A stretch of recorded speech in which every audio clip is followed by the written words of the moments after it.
अशी मूर्ती असावी. देवाला कसा शेंदुरा असावा. पोळ्याच्या दिवशी बोंबले बोंबलत जातील.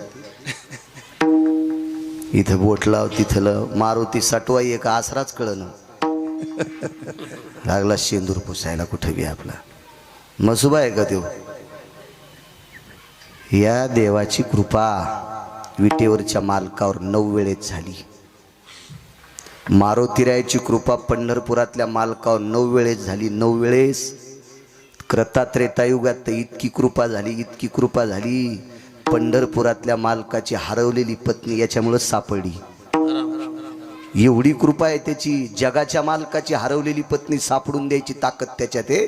त्याला कुठेही शेंदूरपुशी जाऊ नका. अशीच मूर्ती इथं परगावच्या आल्या असतील, अशीच सुशोभित मूर्ती ठेवत जा. विठाला विठाला.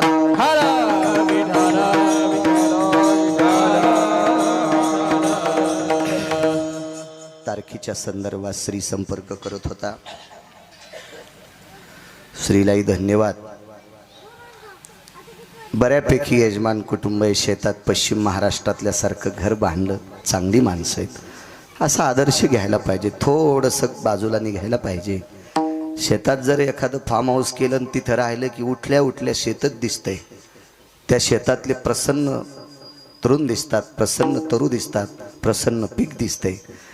आणि मग माणसाला वरी जाण्यासाठी कोणी रोखू शकत नाही. कधी कधी काही गोष्टीचा त्याग करणं अत्यंत गरजेचं आहे. आपल्यापेक्षा 30-40 वर्ष पश्चिम महाराष्ट्रातले लोक पुढे आहेत. याचं कारण आहे ते 60 वर्षापूर्वी शेताशी प्रेम केलं आणि शेतात राहायला गेले.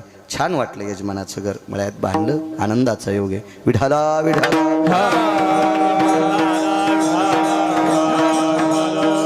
उपस्थित आज खडकीकर पहिलवान आहेत, विठ्ठल भाऊ आहेत, श्री आहे, आमचे उपसरपंच हरिभाऊजी आहेत, आल्या आल्या आमच्या सेवेत आहेत. देवराव काका आहेत, आधी करून बाबूरावजी आहेत. हे सगळे तिथं हजर होते सेवेत. चांगल्या प्रतीचे सात्विक सदाचारी पुण्यशील वारकरी संप्रदायावर अतूट प्रेम करणारी तुम्ही माणसं आहात. तुम्हाला प्रणाम गिरगावकराचा. विठाला विठाला. गोडाशे मृदंगाचार्य महाराज तुम्हाला सुद्धा प्रणाम करतोय. हे सुधीर महाराज असतील त्यांनाही प्रणाम. विश्वजित महाराज तुम्हाला सुद्धा प्रणाम. काका या परिसरातलं वैभव आहेत त्यांना सुद्धा प्रणाम. उतरेश्वर बापू आहेत सोबत, खूप पाठांतरे त्यांनाही प्रणाम. बाजूचे गोविंद महाराज आहेत. आदी करून सर्व मस्तक माझा पायावरी या वारकरी संतांच्या. विठाला विठाला.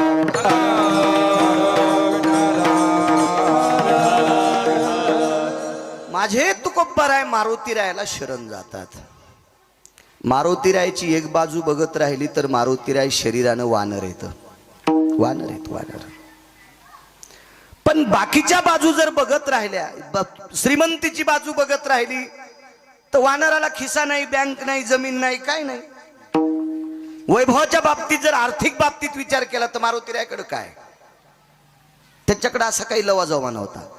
पण ह्या दिसणाऱ्या गोष्टी सोडून अदृश्य गोष्टीचा जर विचार केला तर विधात्याला 4 तोंडानं वर्णन करता येणार नाही इतके मारुतीराय श्रीमंत आहेत. विठाला विठाला.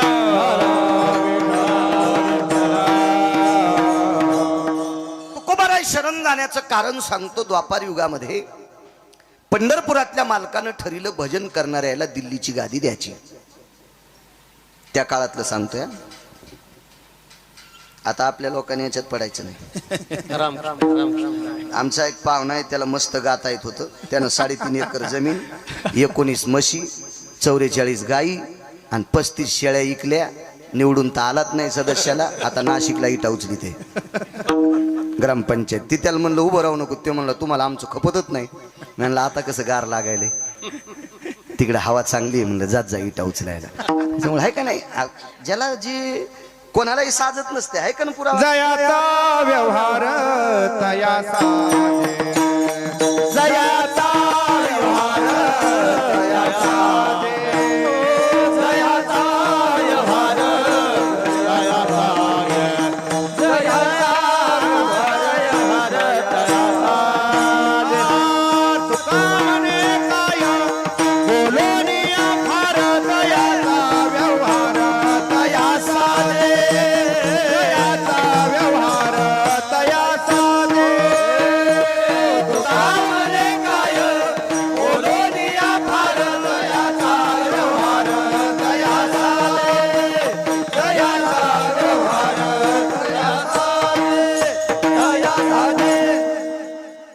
ज्याला साचते त्यानं त्या गोष्टी करायच्या असतात. मालक थकून आला, दारातलं कुत्रं उठलं आणि मालकाच्या कमरावर पाय टेकले. पुढचे कुत्र्यानं काका पुढचे पाय कमरावर टेकले पुढं इथं. मालकानं कुत्र्याला चोंबाळलं आणि बाजूला सोडलं. गध म्हणलं यानं कसं काय पाय टेकल्यावर चोंबाळलं, तर गध्याचे पाय उच होते आणि मालकाच्या खांद्यावर गेले. मालकानं चांगल्या रूमण्यानं तेल लावलं गध आणलं. 2-3 महिने तर त्याची पाठच नीट होईना गेली. मग कुत्र्यानं करणं साहजिक आहे, गध्यानं कशाला खांद्यावर पाय टेकायच्या. काही काही गोष्टी ज्याला सोपत्यात का त्यालाच करायच्या असतात, आपण नाही करायचे. ते कुठं काय करायचं आपल्याला त्याच्यावर काय सांगू लागलो. राजा करायचं दिल्लीचा, हस्तिनापूरचा राजा, पण कोणाला? भजन करणाऱ्याला. ते भजन करणारी कोण होती? पाहते पांडव अखंड वनवासी, पाहते पांडव अखंड वनवासी, पाहते पांडव अखंड वनवासी, पाहते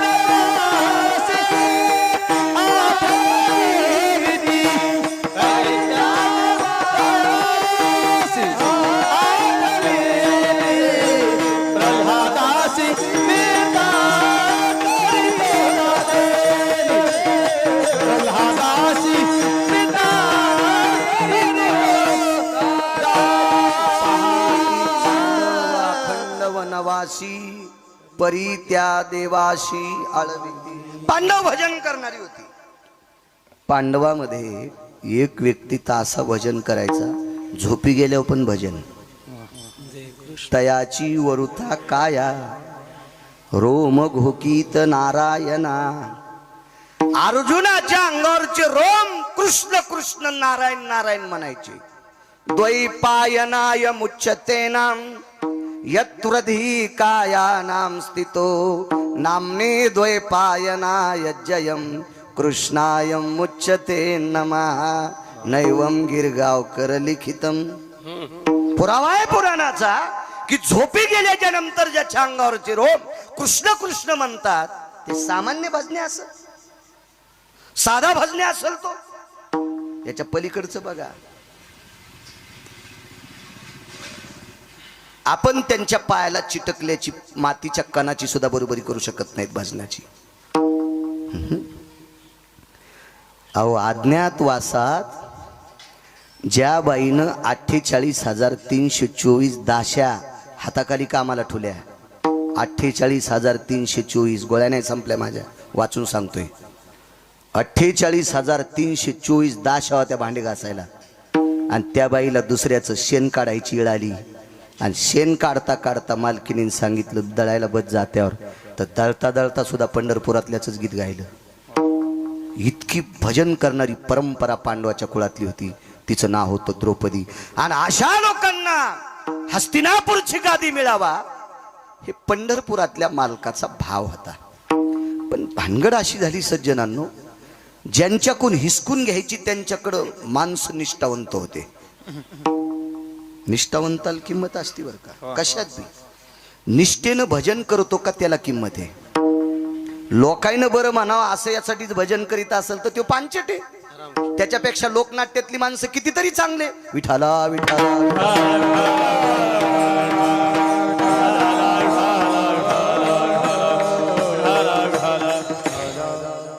निष्ठेला किंमत आहे. तुमच्या राजकारणात पण निष्ठेलाच किंमत आहे. फुटके दुरण कधीच कामाचे नसते.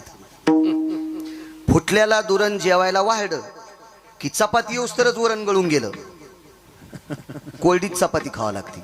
त्याच्यामुळं फुटके दुरण जेवताना पण कामाचे नसते. तर बाकीच्या व्यवहारात लिकीज माणसं कसे कामी येतील. विठाला विठाला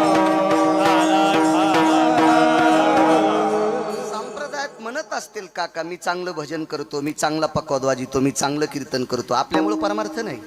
संप्रदायातल्या निष्ठावंत श्रोत्यांमुळे आपला परमार्थ आहे. विठाला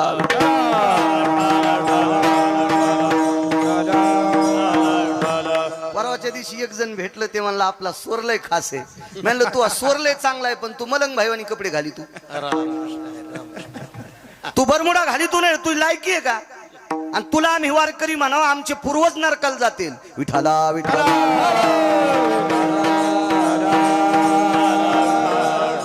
नुसत्या स्वरानं जर वारकरी झाला असता तर लोकनाट्यातल्या लोकांचे स्वर चांगले नव्हते का? फिल्मी सृष्टीतल्या लोकांचे स्वर चांगले नव्हते का? तमाशातल्या लोकांचे स्वर चांगले नव्हते का? स्वरानं नाही वारकरी होऊ शकत. वारकरी होण्यासाठी आचरणाची मुठ जवळ लागते. विठाला विठाला नाम माने नाम गोविंदाच्या घासी तरीत वैष्णव होती अरे जना, तरीत वैष्णव होती अरे जना. नाम माने नाम गोविंदाच्या घासी तरीत वैष्णव होती अरे जना, तरीत वैष्णव होती अरे जना. आता गायन करशी सारी गुणी जन होती, वैष्णव न होती अरे जना, वैष्णव न होती अरे जना. गायन करीसी गुणी जन होती, वैष्णव न होती अरे जना, वैष्णव न होती अरे जना, अरे जना. ऑस्कर नावाचा पुरस्कार भेटला गुलजारला. जातीनं मुसलमान होता आणि ऑस्कर नावाचा पुरस्कार विदेशातून मिळत असतो. गुलजार होता, गुलजार, फिल्मी सृष्टीतला. मी काय पिक्चर पाहत नाही, पण मला थोडा थोडा इतिहास वाचायचा नाद आहे. दोन लोकायला मानायचं, ज्यानं चांगल्याचं ऐकिले त्याला मानायचं आणि ज्यानं जास्त वाचिले त्याला मानायचं. बहुश्रुत आणि बहुवाचक, आणि ह्या दोन गोष्टी करून जो आचरणात वागतो त्याला मानायचं. भंगिऱ्यांना मानल्यावर घराला कुलूप लागत असते. विठाला विठाला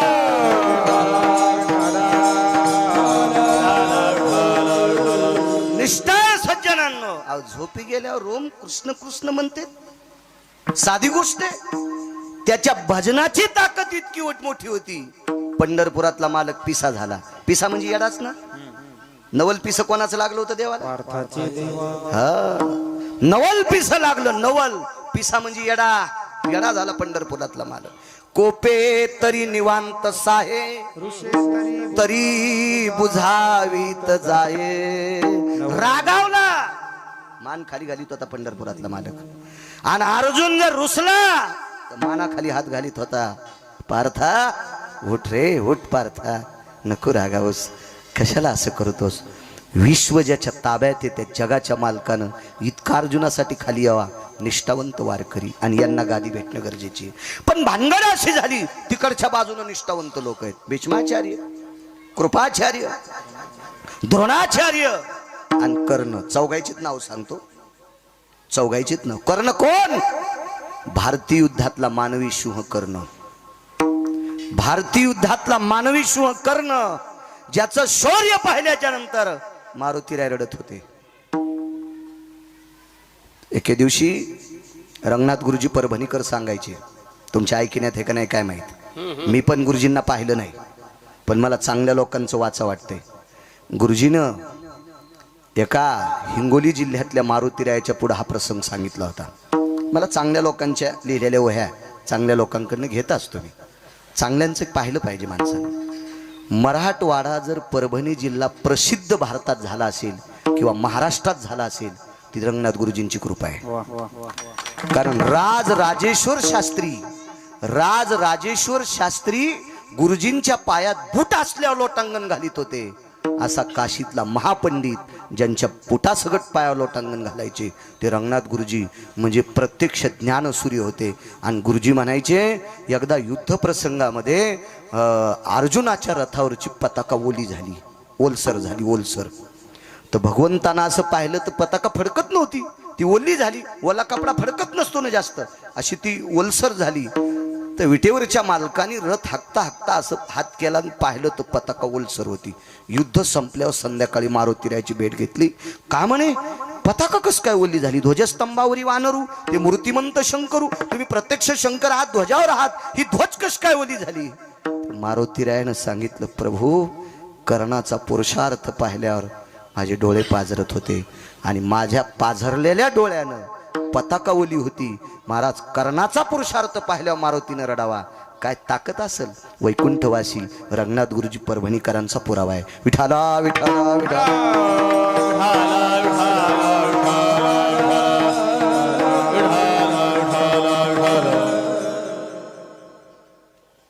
तो कर्ण त्या बाजूने, भीष्माचार्य त्या बाजूने आहेत. ब्रह्मचारी आहे, पांढऱ्या कपड्यातला ब्रह्मचारी, भगव्यातला संन्यासी, धुरंधर माणसं होते. पांढऱ्यातला ब्रह्मचारी, त्याचं नाव भीष्म. भीष्माचार्याचं दर्शन घेतल्याशिवाय पंढरपुरातला मालक रथावर बसत नव्हता. त्याअर्थी भीष्माचार्य किती मोठे असतील कल्पना करा. ते तिकडच्या बाजूने होते, त्या बाजूने होते. खरं तर भीष्माचार्य म्हणले असते मला मरायचंच नाही, तर 1 कोटी कृष्ण जन्माला आले असते तरी पांडव राजे होत नव्हते. इच्छामरणी होतं म्हातारं, इच्छामरणी, इच्छामरणी. काय ताकद होती त्या म्हाताऱ्याची. म्हाताऱ्यानं शुरत्वानं युद्ध केलं आणि घामाचे थेंब पडले की त्याचे मोती तयार होत होते. सागराशिवाय मोती होतच नाही. आजही आपल्याकडे मोत्याचे प्रकल्प येतं, पण शिंपला तिथूनच आणावं लागतोय, मग आपल्या शेततळ्यात मोती तयार. पण शिंपला तिथला लागतो, म्हणजे समुद्राशिवाय मोती नाही. आणि मोती ज्याच्या स्वेदावर ताज मौतिकम यज्जायते क्रिया महाभारतेषु तत्प्रतेन क्रियाशिता. जाबालींचा पुरावा आहे, जाबालींचा पुरावा. एवढी मोठी व्याप्ती. कोण? द्रोणाचार्य. शरीर खाली ठुलं आणि कळेल दिवशी यमाच्या थुत्रीत हाणली बेट्या, मग पोरग मारतो तू. थुत्रीत हाणली तरी यम पाया पडला आणि म्हणला, मुनीश्री द्रोणाचार्य, अश्वत्थामा नावाचा तुमचा मुलगा मारला नाही, अश्वत्थामा नावाचा हत्ती मारला. तो अमथर खाली आलो. हे तिकडे बाजून होता, तिकडे बाजून. भगवंताने विचार केला ही माणसं निष्ठावंत आहेत, पण राजा नालायक. अंधेरी नगरी, बेबुंद राजा, टक्केश्वर भाजी, टक्केश्वर खाजा. म्हणून या भजन करणाऱ्यांना गादी द्यावी असा भाव विटेवरच्या मालकाचा झाला. पण बऱ्यापैकी बाजू कमकुवत होत्या. पांडवांच्या 14 बाजू सक्षम केल्या त्या मारुतीरायानं. त्याच्यातली एक सांगतो. 13 घरी गेल्यावर पहा, नाही तर दुसऱ्या कीर्तन करा, कुणा अपेक्षा करा. मी काय गुत घेतलं की इतकं सांगायला. विठाला विठाला विठाला.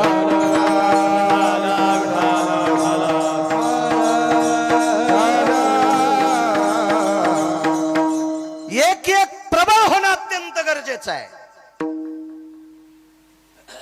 युद्धाची भूमिका 2 लोकांवर ठाम होती, एक अर्जुन आणि एक भीम.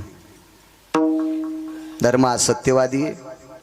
नकुल सहदेव दोघांच्या पुढे सरकत नाहीत, पण 2 लोकांवर युद्धाची धुरा, एक भीमदादा आणि एक अर्जुन आहेत. आपण यांना बरं करावं. एके दिवशी मानस सरोवरावर भीम गेले. शरण शरण जी हनुमंता. तुकोबाराय मारुतीरायाच्या का पाया पडतात?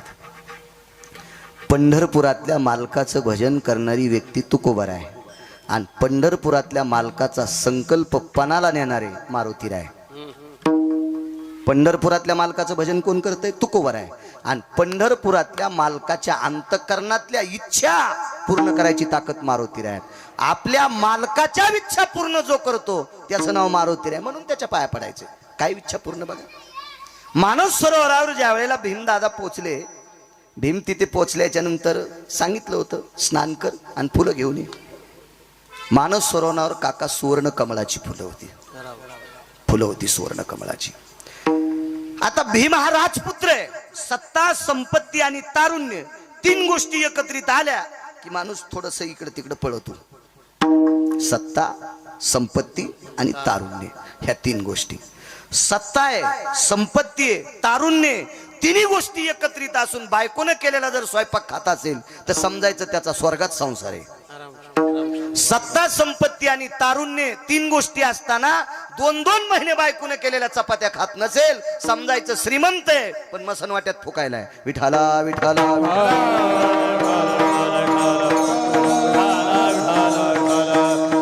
तुम्हाला एक एक सांगू का, जी संपत्ती संसारातल्या लोकांसोबत जीव देत नाही ती संपत्ती आपल्याला एके दिवशी मातीत घातल्याशिवाय राहत नसती. विठाला विठाला. पुढच्याला जोर आल्याच्या नंतर महाराजाला भजण्याला पकवाद्याला काय पाकिट द्यायचं ते त्याला जोर आलाय म्हणून ते देतील. पण त्याला जोर आल्याच्या नंतर आपल्या तिघायला मोठाले पाकिट दिल्यावर आपण त्यांच्याच पंक्तीला जेवावा. निदान पंढरपुरातल्याला आपला राग येणार नाही. नाही तर तुम्ही दिलेले पैसे तुम्ही रांगोळी लावून जर आम्ही जेवत नसल, धाब्यावर जेवत असल तर यम आम्हाला इतका हानील, इंच भर जागा पण ठवाचा नाही लाल करायची. विठाला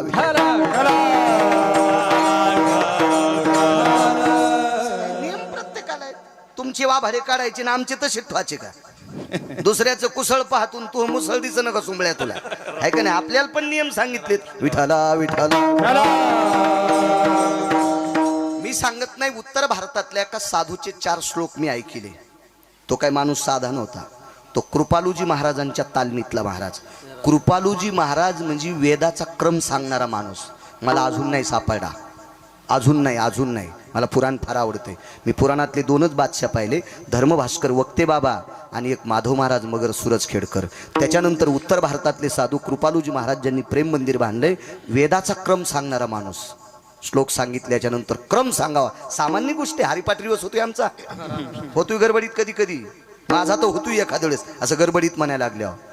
वेदाचा क्रम सांगणं काका सामान्य गोष्ट आहे. आणि त्या व्यक्तीच्या तालमीतल्या व्यक्तीचे 4 श्लोक आहे. जो पकवाद्या, जो कीर्तनकारण, जो भजण्यात तंबाखू खातू त्याला पैसे देणाराचे पित्र नरकाला जाते. विठाला विठाला. आपली काही वाणी नाही. मी त्या उत्तर भारतातल्या साधूचा पुरावा. मी आता श्लोक पाठ केलेत, ते फक्त कशातले आहेत बघणार आणि मग तर भीतीत नाही ना. आधारा वाचुने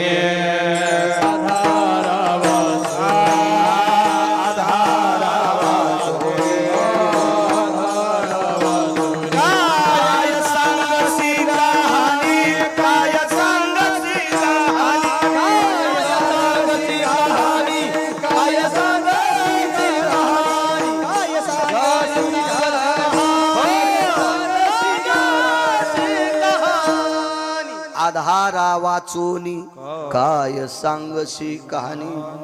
वारकरी संप्रदायातल्या वक्त्यानं पुराणाचा, शास्त्राचा, वेदाचा किंवा ऋषीमुनींचा पुरावा घेतल्याशिवाय बोलायचं नाही. गाईचं मांस खाल्ले इतकं पाप लागतंय. विठाला विठाला.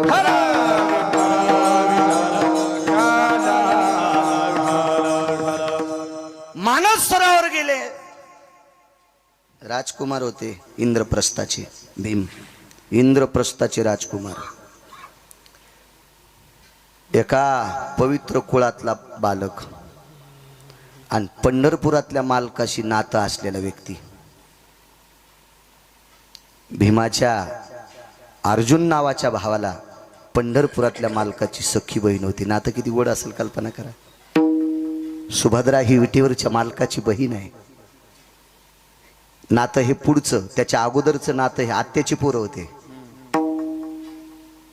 काय शक्ती असेल, किती नाविन्य असेल. आणि एवढं मोठं पाठबळ असल्यावर मग आता माणूस चला, ज्याला जेवारीच 10 खांड्या झाली त्याचं 2-3 पोते मात्र होतच असते. आता जेवारीची शिखंड्या म्हणल्या, आता त्याचं जसं चांदण का नाही. ज्याला मोजून 8 पायल्या झाली ते लुगडं नाही आथरायचा का खाली, तो दाणे बी सांडू देत नाही. 8च पायल्या व्हाली त्याला. आता ज्याला 10 खांड्या झाली त्याचं 4-2 पोते मात्र होतच असते. भीम म्हणजे आपल्या तोडीत बसणारा माणूस होय.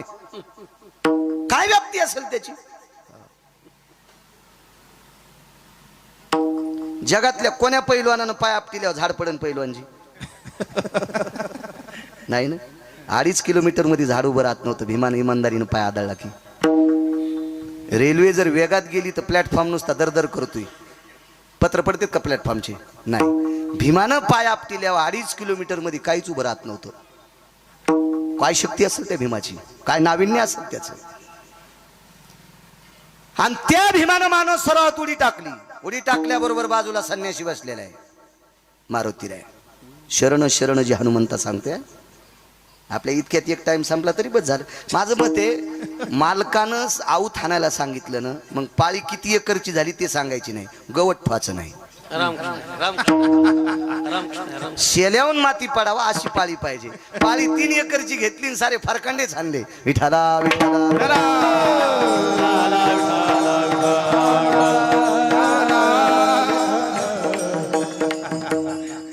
आम्हाला एक गडी भेटला आज 2 वर्षी.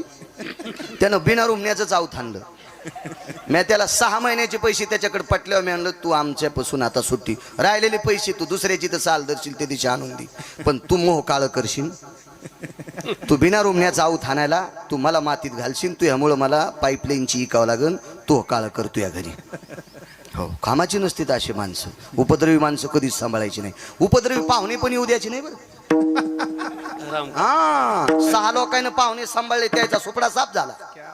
रावणानं तुटलेल्या नाकाची बहीण घरी बसली. पडलंका नावाची लंका देऊन टाकली होती. एवढ्या मोठ्या राज्याची राणी होती, तरी पण नवरा दाशीच्या हातची भाकरी खात होता आणि हिनं भावाच्या घरचे वासे मोजले. वाजून टाकलं भावाला, वाजून. हे झालं माग कृतात्रेता युगातलं रामायण सांगता ना महाराज तुम्ही, माहित असेल तुम्हाला ती तुटलेल्या नाकाची. हो हो हो. आणि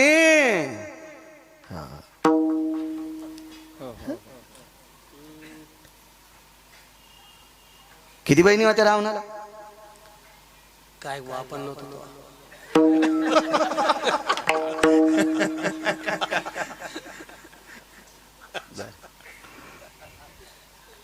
असू द्या, नंतर पाहू एखाद दिवशी. योग असा आला, द्वापार युगामध्ये भाऊ बहिणीची तर भाकरी खाल राहिला. बहिणीच्या 100 सुना ढवळ्या साडीत काका, एकही जिथं ठुलं नाही. शकुनी आहे, गांधार देशाचा राजा होता. हो, आमची ते पाहुणा आला जाईच ना, आमची मसडी आलेली होती. मसड नाही पहिलवानजी तुमची इथून नेऊ आम्ही नंतर.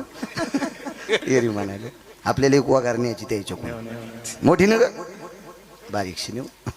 त्याची एवढी नाही नाही पहिलवान एवढी पैस.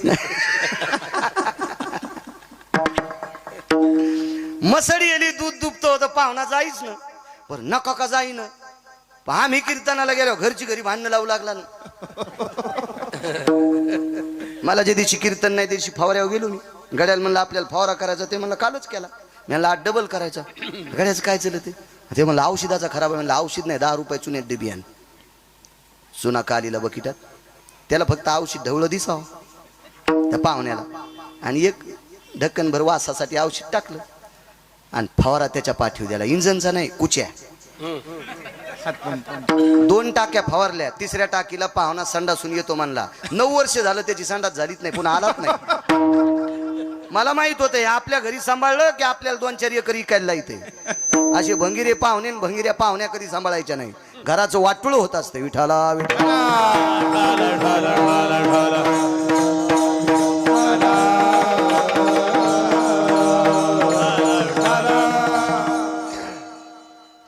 शेवटी टाकली. राज सत्ता आहे, तरुण आहे तो, वैभव आहे त्याच्याकडे. पण उडी टाकल्याच्या नंतर संन्याशी भिजला काका. तो संन्याशी मारुतीराय. मारुतीरायचं भजन चालू होतं. मारुतीरायने आवाज दिला. कोण? मारुतीरायने आवाज दिल्याबरोबर शांत बसलेली झाडातली पक्षी उडाले. आवाज काय असेल बुबुक्कारात. कोण रे? आता मोठ्या लोकायला बारकाल्या लोकांचा आवाज आवडत नसतो. भानगड तीच झाली ना. राजपुत्र आहे तो, आणि वानर मला कोण हे रे म्हणतोस? विमान सांगितलं काय रे? मारुतीरायने सांगितलं काय नाही, पण माणसावनी आंघोळ कर. दगड पाण्यात टाकल्यासारखं पाणी माझ्या अंगावर उडाले. मी भजन करतोय. भीमाच्या लक्षातच आलं ना मारुतीराय कोणी. माझं मत आहे, लहान्याला लहान कधी समजायचं नाही. तुम्ही ठेवलेल्या कीर्तनात एक पुरावा सांगितला होता मंत्री साहेबाला मी, आशीर्वाद गार्डनला. मोठाल्या लाकडाने किती जरी यांना घेतला तर ते पेटत नसते. मोठाले लाकडं पेटण्यासाठी बारकाली लाकडं लागत असतात. आठवतं का तुम्हाला ते पुरावा? माझं मेमरी कार्ड लय टाईट आहे, म्हणून तर मी मोठ्या मेमरी कार्डाचा मोबाईल वापरत नाही. मला पंढरपुरातल्या मालकाने याचं लय कार्ड दिले टाईट. हे पुन्हा डिलीट होत नाही, काय नाही. तुमचा काय भरोसा आहे? जे जाऊन ते बी दुसऱ्याला जाते. आणि तुमची मोबाईल काही इमानदार आहेत का काय? तुम्ही बायकायला पण लॉक लावून देतात ती कवर काहीच की तिला गवसतच नाही. शहाण्याबाईनं नवऱ्याची परीक्षा पाहायची 8 दिवस मोबाईल आपल्याकडे घ्यायचा, त्याच्यातला सगळा गढूळपणा तिला कळतोय. विठाला विठाला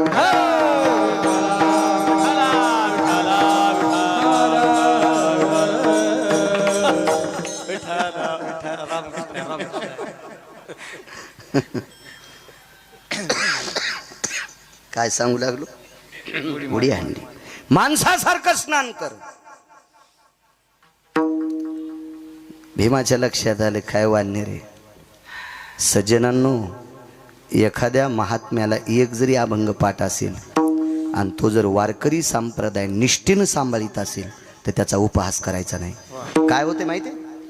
भक्त म्हणून उपहासी ती, त्याचे पूर्वज नरकाती, त्याचे पूर्वज नरकाती, त्याचे पूर्वज नरकाती. भक्त म्हणून उपहासी ती, त्याचे पूर्वज नरकाती, त्याचे पूर्वज नरकाती, त्याचे भक्त मनोनी उपहासिती, त्याचे पूर्वज नरका जाती. पैठणचे मालक सांगतात.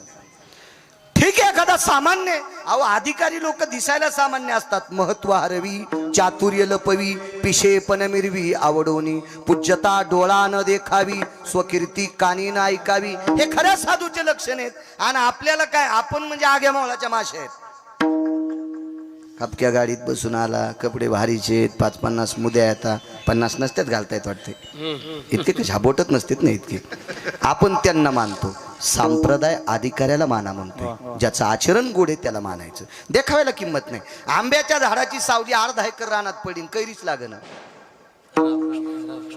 नदीचं पात्र 1.5 किलोमीटर आहे, पाण्याचा थेंब नाही, छापी भिजवायला पाणी नाही. छापी कळती का? चिलमीच्या खालून लावते त्या धुडक्याला छापी म्हणते. आळपण भिजवायला पाणी नाही. आळपण कळतं का? ज्यांच्या पॅन्टीवाल्याला कळतं का आळपण? शेळीचे पिले शेतात तिच्या सोबत सोयड्याव त्यानं दूध पिवणी म्हणून काळ्या मातीचा लेप एका चिरगुटाला करते तर स्तनाला लावते, त्याला आळपण म्हणते. अजून 4 गोष्टी अशा असतात, त्यांनाच त्यांना लक्षात. पण विठाला विठाला विठाला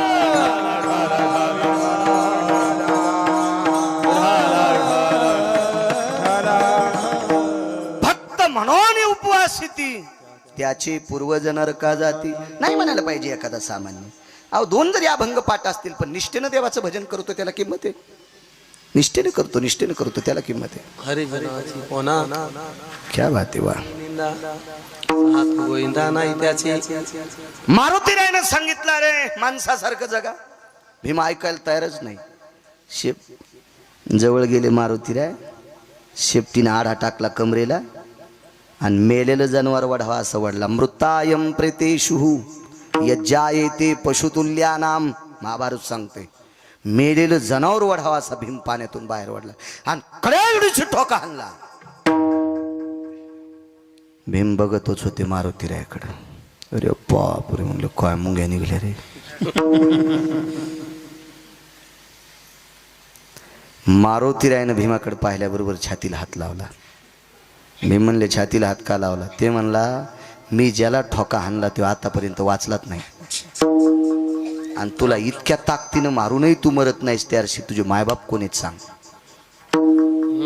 मोठी माणसं मागच्याला किंमत देत असतात मागच्याला. आणि मी मगाशी बोलून गेलो जे मागच्याला किंमत देत असतात का तीच माणसं पुढे जात असतात. गिरगावकर 20 वर्षापासून कीर्तन करतोय. 22-22.5 वर्ष झाली. पण माझ्या अगोदर कीर्तन करणाऱ्याला गिरगावकरांना प्रणाम करायला पाहिजे, कारण त्यांच्यामुळं मी कीर्तनकार झालोय. हो, आणि मी म्हणत असेल माझ्यामुळंच मी कीर्तनकार झाला तर मरशील एखादीची बाळ आहे. मागच्याच वाखाणलं पाहिजे, लक्षात घेतलं पाहिजे मागच्यांचं. कोण आहे आई वडील? मी म्हणलं टप्पू हाणला ना आता मायबाप विचारायला. मारुतीराय म्हणतात सांग रे मी प्रथकीचा पुत्र आहे. प्रथकी म्हणजे कोणती? एका ठिकाणी पुरावा आला. पार्थ ते पृथकीचे बाळ शास्त्र अभ्यासी घातला काळ मजशी दिसे आळोमाळ खादाड निद्रार निशी. पुढचं भीमाचं वर्णन आहे. पण पार्थ ते पृथकीचे बाळ. पृथकीला नाव, कुंतीला नाव आहे पृथकी. मी पृथकी पुत्र भीम आहे. मारुतीरायनं बाहू फैलावल्या. शरण शरण जे हनुमंता सांगते आपलं कडवं सोडायचं नाही. बाहू पसरल्यानं सांगितलं भीमदादा तुला आलिंगन द्यायचे. भीमदादा म्हणले एक चपका हाणला तर मुंगे अजून जाईनच आणि यानं आलिंगन दिलं तर तुराट्या मोरड्यावानीच फासुळ्या मोडी. कशाला पैलवानाच्या नादी लागायचं.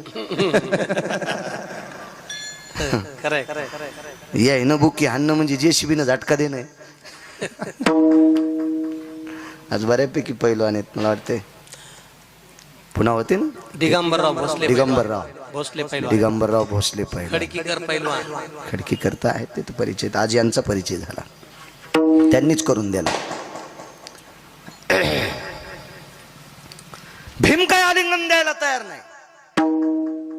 मारुतीरायने विनंती केली, डोळे भरून आले. अरे मला तुझ्या आई बाबाची कदर येते रे. तू फार चांगल्या कुळातला आहेस. तू ब्रह्मांडाच्या मालकाचं भजन करणाऱ्याच्या कुळातला आहेस रे. तुला आलिंगन द्यायचंय. भीमाने विचार केला, रट्टे दिलेत गडे, गोड बोलतोय पण विश्वास नाही बाबा. काय सांगता, दाबून मारायचं तर नाही. मारुतीराय स्वतः भीमाच्या जवळ आले, भीम नाही गेले. आणि मारुतीरायनं आलिंगन दिलं. पण भीमानं तटस्थ भूमिका घेतली, अंग मोकळं नाही सोडलं.